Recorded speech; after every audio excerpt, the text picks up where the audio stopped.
नहीं देखिए सौरभ भाई, हम तो 70 साल से फिलिस्तीन के साथ खड़े हुए हैं, अभी की बात नहीं है। और हमने तो डे 1 से, जब ये 7 अक्टूबर की ये घटना बता रहे हैं, तब भी हमने कहा था कि हम फिलिस्तीन के साथ खड़े, और हमारा देश जो भारत है उसको भी फिलिस्तीनियों के साथ खड़ा होना चाहिए। क्योंकि एक होता है ऑपरेसर, एक होता है ऑपरेस्ड। यहाँ पर ऑपरेसर है इजराइल, और जो ऑपरेस्ड है वो फिलिस्तीनियनों के लोग हैं, मजलूम मासूम लोग हैं। और ह्यूमैनिटी का डिमांड ये है कि हमेशा आप मजलूम के साथ खड़े रहिए, जालिम के साथ मत खड़े रहिए। जालिम इजराइल है। क्यों मैं ऐसा बोल रहा हूं, मैं आपको बता दूं। हमास सिर्फ निशाना है, इजराइल हमास से जंग नहीं लड़ रहा है।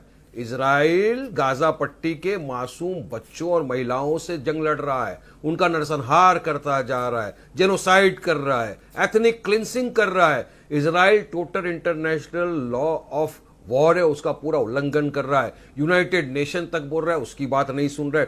इजराइल के अंदर ही नेतन्याहू के खिलाफ करोड़ों लोग रास्ते पे उतर गए जी कि वो गलत है, वॉर क्रिमिनल है, उसको रिजाइन करना चाहिए।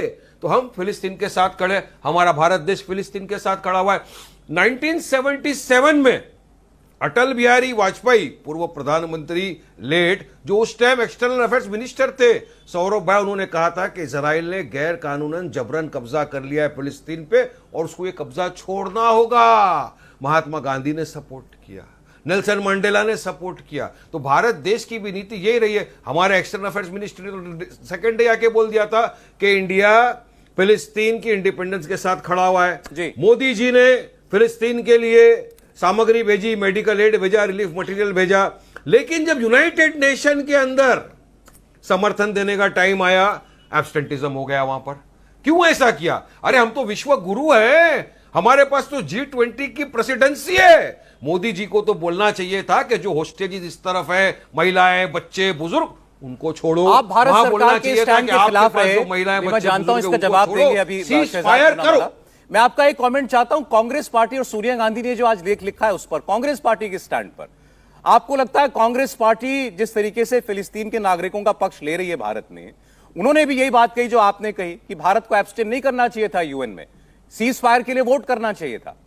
लेकिन बीजेपी कह रही है कि ये फिलिस्तीनियों से प्रेम नहीं है, उनसे सहानुभूति नहीं है, हिंदुस्तान में चुनाव है, मुसलमानों का वोट चाहिए, इसलिए सोनिया जी को इतना लंबा चौड़ा आर्टिकल लिखना पड़ रहा है। आप इस आरोप के साथ हैं, खिलाफ हैं? मुझे सवाल किया जी सौरभ भाई। जी आप ही से।